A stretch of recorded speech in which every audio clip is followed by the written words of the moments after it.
Gadis ini asik bernyanyi sambil menjemur pakaian. Tiba-tiba dia menemukan jaket milik si pemuda itu. Lalu dengan kesal dia melampiaskannya, membanting-banting, meremas-remas dan menggantung pakaiannya. Seakan-akan dia berhadapan dengan si pemuda. Lalu dia berkata bahwa dia sangat membencinya.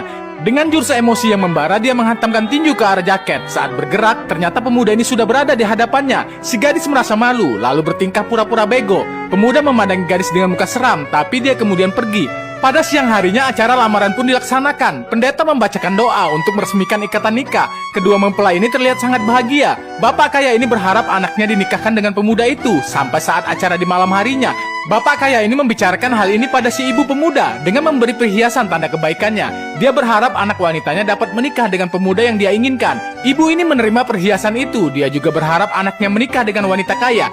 Saat wanita ini menarik pemuda, dia tiba-tiba mengganti tangannya dengan tangan sang paman. Sehingga pada saat dia akan memperkenalkan calon suaminya, tiba-tiba dia kaget. Ternyata paman inilah yang dia kenalkan. Kemudian wanita ini menampar paman dan berlalu pergi. Di sebuah tempat, pemuda ini melihat si gadis mengenakan pakaian putih yang membuatnya terlihat cantik, guys. Dia menemui teman-temannya untuk berbicara. Seketika itu pemuda ini mendekat di belakang. Gadis ini memandangnya dengan wajah kesal. Lalu dia berusaha pergi untuk menghindar. Tapi pemuda ini terus saja mengikutinya dari belakang dan berputar-putar di belakangnya. Sambil berjalan, gadis ini menyuruh pemuda pergi. Tapi dia mengatakan akan terus mengikutinya agar tak terlihat. Ketika keadaan tidak begitu ramai, pemuda ini berkata bahwa resleting gaunnya terbuka. Tapi tentu saja gadis ini tidak percaya begitu saja. Lalu pemuda ini mengatakan bahwa dia memiliki tai lalat di punggungnya. Seketika gadis ini pun kaget dan bergerak menempel ke dinding.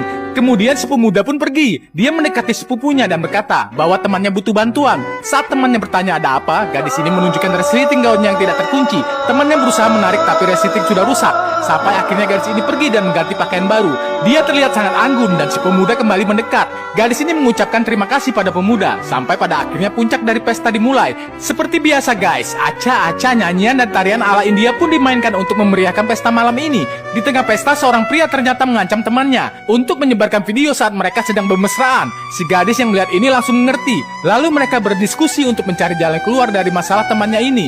Mereka berencana untuk mencuri handphone dan iPad milik pria itu. Gadis ini menarik seorang pemuda ke dalam kamar mandi. Kemudian dia bersiap jongkok merenggangkan kakinya. Dia bertanya pada gadis ini sekarang mau bagaimana. Dengan membuka pintu, gadis ini memperhatikan bahwa anjing itu masih di luar. Tiba-tiba saja keran air patah dan air menyala. Tubuh pemuda ini basah terkena semprotan air. Dia diam sejenak untuk memikirkan sesuatu. Gadis ini memintanya untuk mencari cara keluar dari kamar mandi. Lalu dia berkata, bagaimana jika aku memancing anjing itu dari sini dan nanti kita keluar dari sisi lain, ucap pemuda. Kemudian mereka beraksi untuk mengecoh anjing galak. Pemuda lalu memprovokasi anjing dengan menggonggong. Kemudian anjing mengejarnya masuk ke dalam kamar mandi dan mereka seketika berlari keluar mengurung anjing itu. Di kegelapan rumah mereka berusaha mencari handphone